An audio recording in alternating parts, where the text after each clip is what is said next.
Hi అండి, అందరికి విజయదశమి శుభాకాంక్షలు. ఈ విజయదశమి రోజు అయితే నేనైతే ప్రభుత్వాన్ని ఒక డిమాండ్ చేస్తున్నాను. దయచేసి మున్సిపాలిటీ కార్మికులకు కానివ్వండి, ఆశా వర్కర్లకు కానివ్వండి, అంగన్వాడీ టీచర్లకైనా లేకుంటే అంగన్వాడీ ఆయాలకైనా కూడా జీతాలు అయితే పెంచండి. ఎందుకంటే నేను స్వయంగా చూశాను ఈ పండుగ రోజు మున్సిపాలిటీ కార్మికులు పాపం వాళ్ళు పండుగ లేకుండా మున్సిపాలిటీ అంటే వాళ్ళు చెత్త రోడ్ల మీద చెత్త తీసేయడం, లేదంటే డ్రైనేజీలు క్లీన్ చేయడం, అనేక ఇష్యూస్ తోటి వాళ్ళకి వచ్చే జీతం సరిపోవడం లేదని అయితే వాళ్ళు చెప్పడం జరిగింది.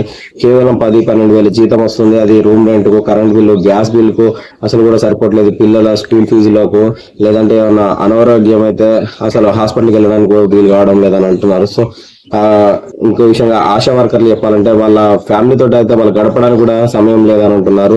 మేము ఒక రోజు మంచిగా మా ఫ్యామిలీ తోటి గడుపుతుంటే ఎవరో ఒకరు కాల్ చేసి మాకు పెయిన్స్ వస్తున్నాయి, హాస్పిటల్కి వెళ్ళాలన్నా హెల్త్ బాగాలేదని డిస్టర్బ్ చేస్తున్నారు. సో అయినా కూడా ఓపికతోటి వాళ్ళను హాస్పిటల్లో చూపించి క్షేమంగా ఇంటికాడైతే డ్రాప్ చేస్తున్నారు. సో వాళ్ళు తినకున్నా ఆ పేషెంట్ అయితే జాగ్రత్తగా చూసుకొని తీసుకొస్తున్నారు.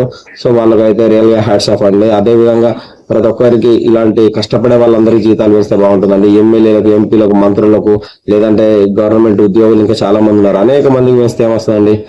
సో వీళ్ళందరికీ కూడా జీతాలు పెంచాలని అయితే నేనైతే కోరుకుంటున్నాను.